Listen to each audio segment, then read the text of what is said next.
We asked you to get in touch with some questions, so I believe this is the official AP Workshops Q&A. I'm Snox. I'm Griff. And Amber's behind the camera.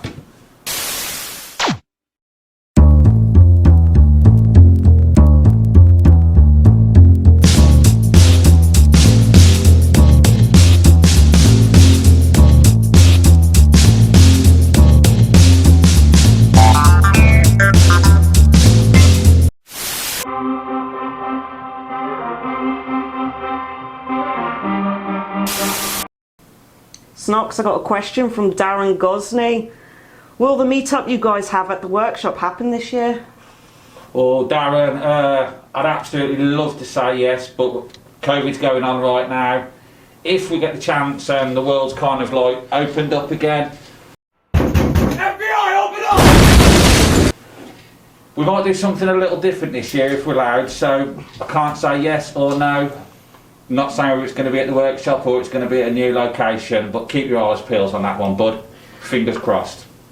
Sweet. Griff, this one's for you. Dave Morgan. Is it worth fitting Domino quick action throttle to a road bike V4 Toronto factory?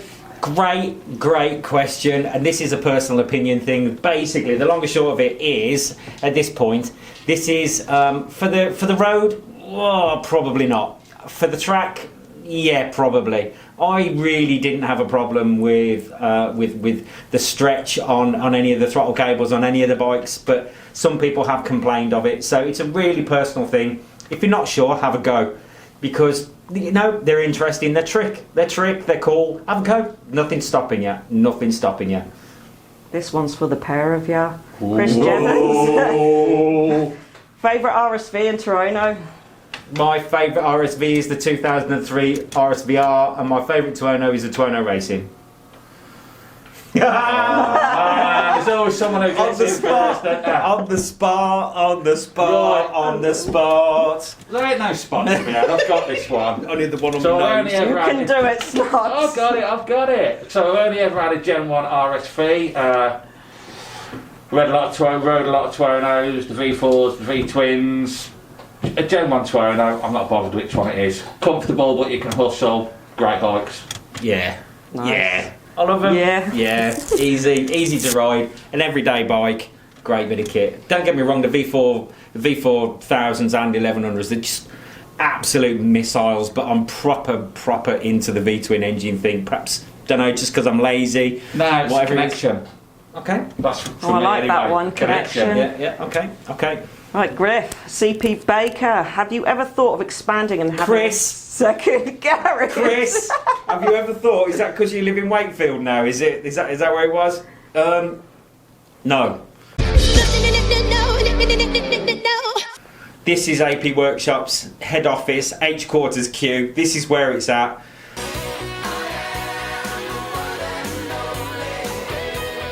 Sorry, no. We're not going to expand. We're not going to have more shops. Could you? I don't know. Perhaps I'm a distrusting soul. I don't know if I could trust anybody else to do the kind of job that we do.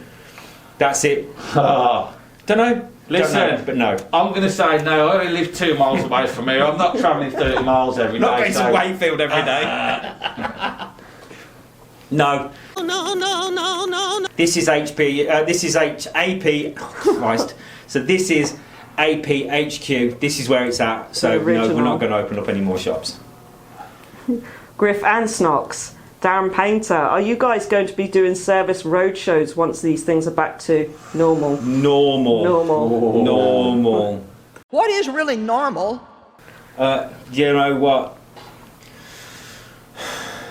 Yeah, I'd love to think we were, because they are brilliant. You do meet just the absolute craziest people, the craziest cats on the road, and we've had some absolutely epic road trips. The road sort of the tour dates that we do are they're just brilliant, and you meet and you make friends and you just get on with. I've just not met anybody that isn't just absolutely like left field. I think it's great, but they've all got a story and it's all brilliant.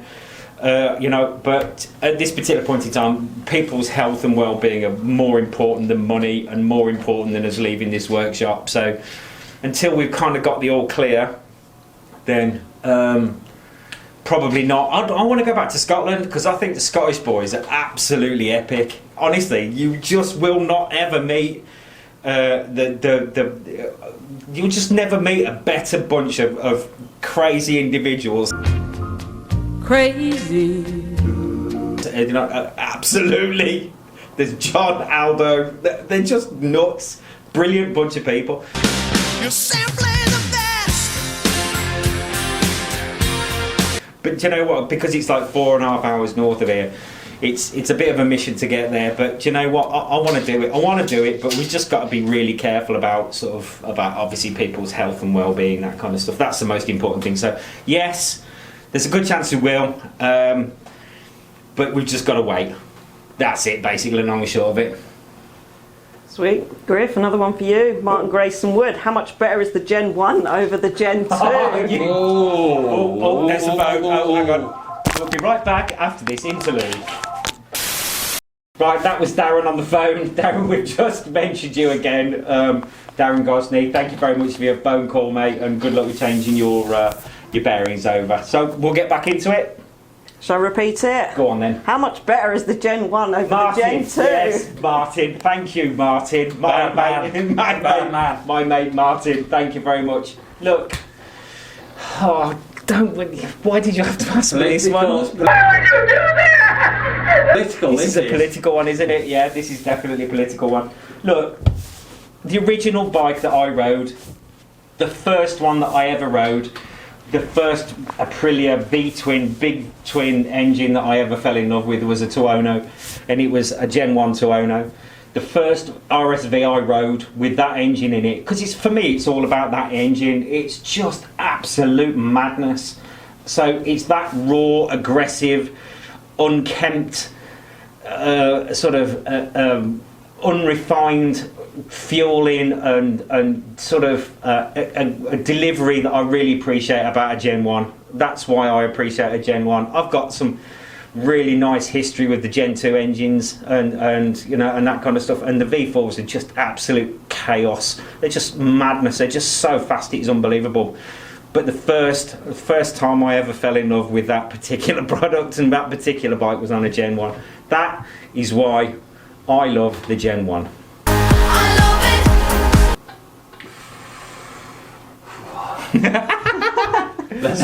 Next one. Snox. Yeah. Simon says, what hair products do you use? Obviously good ones. Simon, I don't know how Carol puts up with you, mate, but I'll answer it anyway, buddy. So, I'd like to say wash and go, my mate, but truth is, I've been growing this wide parting for 20 years, my mate, so I haven't used no shampoo for a long time. Tramp. Soap. Just soap. Yeah, just soap. Wash, wipe, scrub and clean.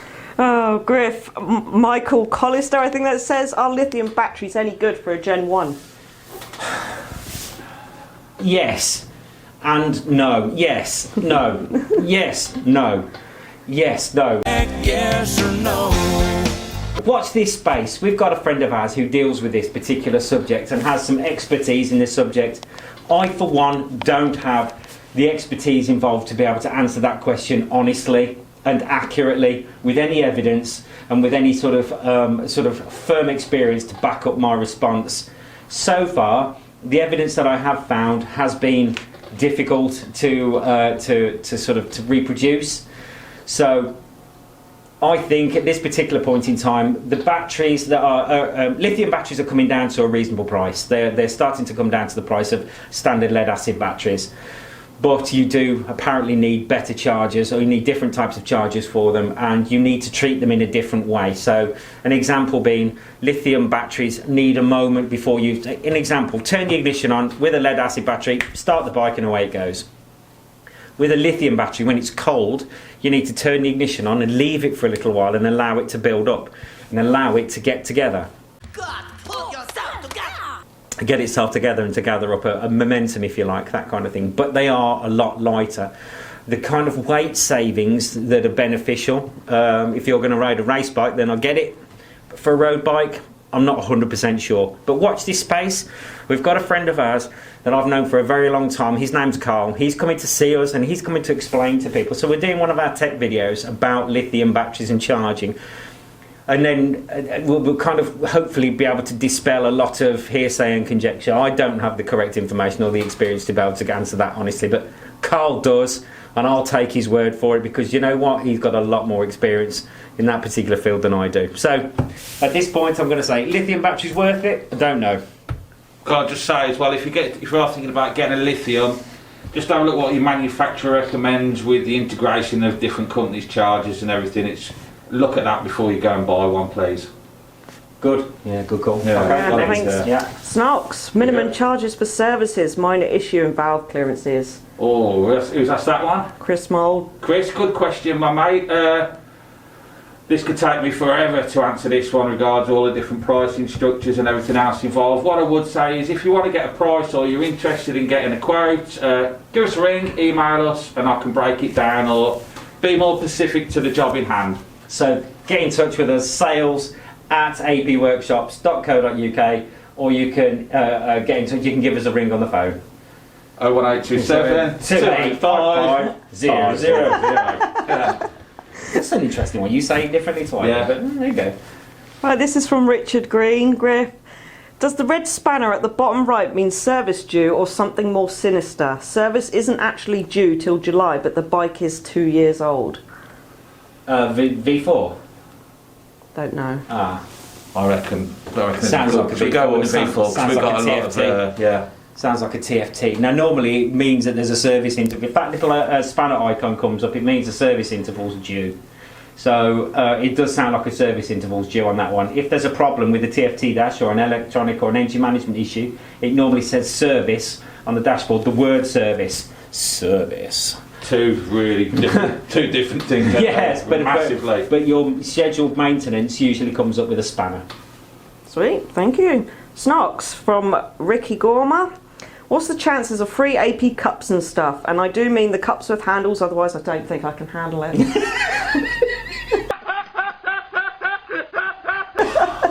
Right, I'll handle your question then if we're getting a handle on things. Surely I'm not he handling the cup, surely that's he for deserves sure. one just for that Is this- question. In fact, what movie was it again?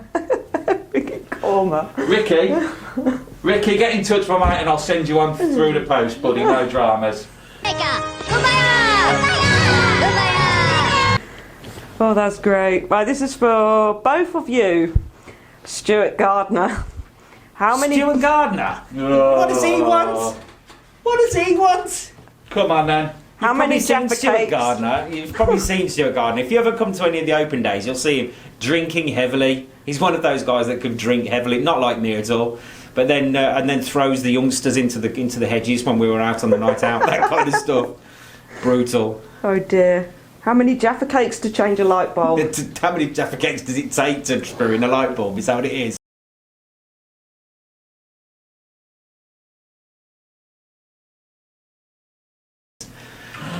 Depends if a Jaffa can get out the box. Do you have to stack them up? I don't know, but whoa, You yeah. could use the boxes to stand on so you can get to them, I suppose, doesn't it? God, I don't know. 7. Just 7. My favourite number. Just 7. Alright, Griff, this is for you. Philip Tung, I think that says. On my Gen 1, the volts idle show 11.5 to 12. But if I put the meter on the battery, it reads 12.5. Is this normal? Is this running or not running?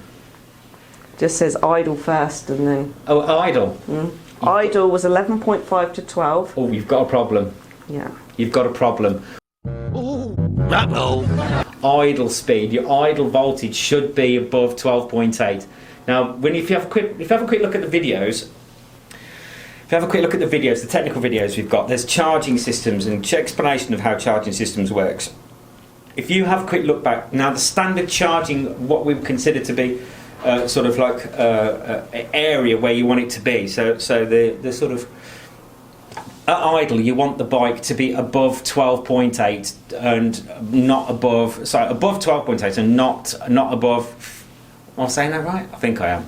Yeah, you want it to be above 12.8. It's between 12.8 and 14.5. That's it, 14.5. Even Amber's helping me out now, so I can't even do it. So basically, at idle, somewhere in between there. If it's saying 11 volts at idle, you've probably got a problem. What I'd suggest, mate, is if you give us a quick shout at the office, if you can either email or give us a quick shout at the office, give us a call on the phone. I'll see if I can help you out. I've just got to butt in there. Griff's at the office. It's the workshop. It's the workshop. Give us a call. Right, Griff from Mark Jones. Do products like Seafoam, STP, Redex actually work? Are they worth using on the V-twin engines? So Seafoam is something that we don't get here in the UK. STP additives and stuff like that. Depends on what additive you're putting in there. Is this octane booster? Then yes, it will work. If this is fuel system cleaner, then yes, it probably will work. Will it give you any fuel? Will it give you any improvement? Do you know what? I've yet to see any evidence to surprise. I'm one of those horrible kind of show me the proof, and then I'll believe you. Show me the evidence. Show me the evidence. Until then, I'm kind of a bit cynical. But I've heard people saying that they're, the sort of butt of the seat kind of dyno is helping and it's all doing this. But do you know what? Show me the proof, man. Show me the proof, and then I'll believe you. Until then, nah.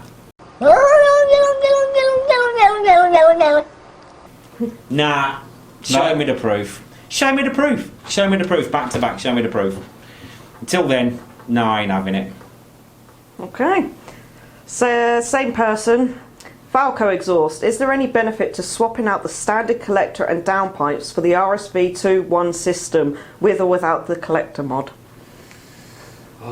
So the only thing would be is, I think, if I remember rightly, the Falco's slightly thinner. So yes, there would be a benefit to fitting slightly bigger exhaust, slightly better exhaust, but you would only make the best of it if you was to adjust your mapping afterwards. So certainly give it a go. Definitely worth giving a go. I think the only trouble you might find is it interferes with the oil tank. But if you can work your way around that, then no problems. But like I said, to get the best of it, you're going to need to adjust your fueling and ignition tables. So certainly an EEPROM and a power commander and some mapping. Otherwise, it could be sort of a lot of money for very little gain. So yeah, there is benefits to it. But certainly I'd have a quick look at, sort of, like I said, making sure that you sort of adjust the EEPROM and your fueling afterwards with a custom map on the dyno. Downloading maps from Dynojet's website into Power Commanders is sketchy at best, so download it with a good map. Okay, this same person again. Is there a collector mod for the Falco and any benefits? No. Okay, simple. No, there isn't. No, because basically the collector mod, we think at this particular point is designed to sort of kind of mimic a 2x2 system, but the problem we have is at this particular point in time is that, like I said, fitting it's been done. We've done it a couple of times. I know a couple of people that have done the modification, and it did work. But like I said, it was mapping afterwards that we had to do, mapping on dynos and sort of that work. And that's where you start to feel the good gains from it.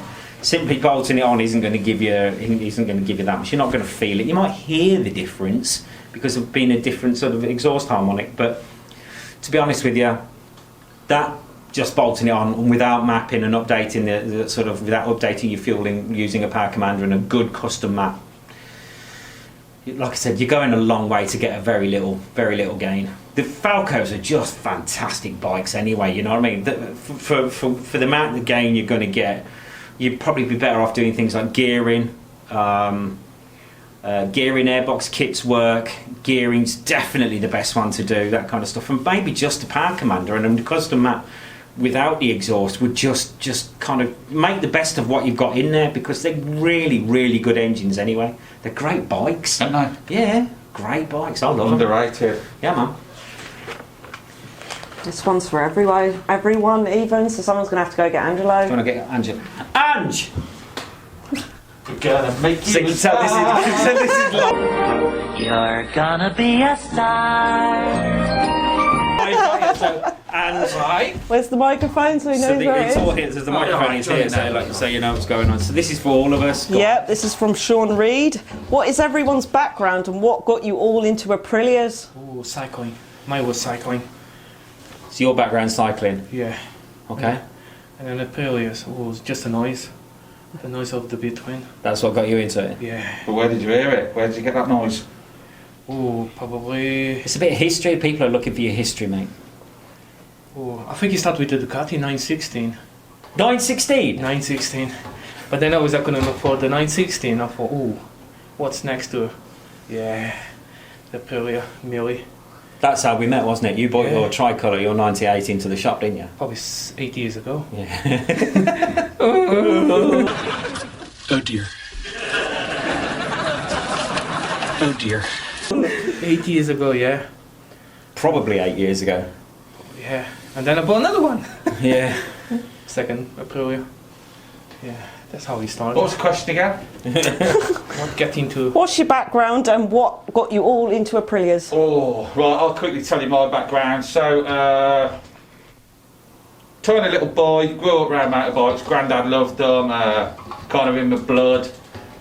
Moving forward, bikes from 16 years old. I got into Aprilias with a Suzuki. Had a GSXR 750 K4, which was a mega bike. Gearbox went, someone suggested to bring it up this place called Aprilia Forwards back in the days. Old school. Old school. Old school, yeah. Knocked the door. After that, kind of came up here, had a cup of tea and hung out with the lads. Heard everyone talking about a Gen 1 Millie, this and that. Marmite, you'll love them or you hate them. Scratched an itch, brought one, sold the Suzuki. A few years later, here I am. So my history, basically I've been in the motorcycle trade since I was 16 years old. 84 years ago. It's been 84 years. Oh, God you walked almighty. into that one yourself, Yeah, I'm not totally walked into repeating that it. one. So I've been in the industry over 30 years. Basically, I worked when I left working for Honda UK, and I went to work for Aprilia UK as the UK technical manager in 2002. And that first V-twin Tuono I was talking to about earlier on in this film was the demonstrator bike from 2003 that the Aprilia had. That I ended up just wheeling the thing past the office outside the road and just laughing hysterically in my helmet. And after that particular moment forward, I thought, these are absolutely bonkers. I've kind of I've been around racing bikes and race bikes and been in the racing sort of fraternity and stuff like that since I was 18 years old. So I kind of like manic and crazy nutty bikes, and the Tuono just lit something. I've got no idea why, but I'm probably pretty hooked into it now, as you can well imagine, as it goes. So that's my history.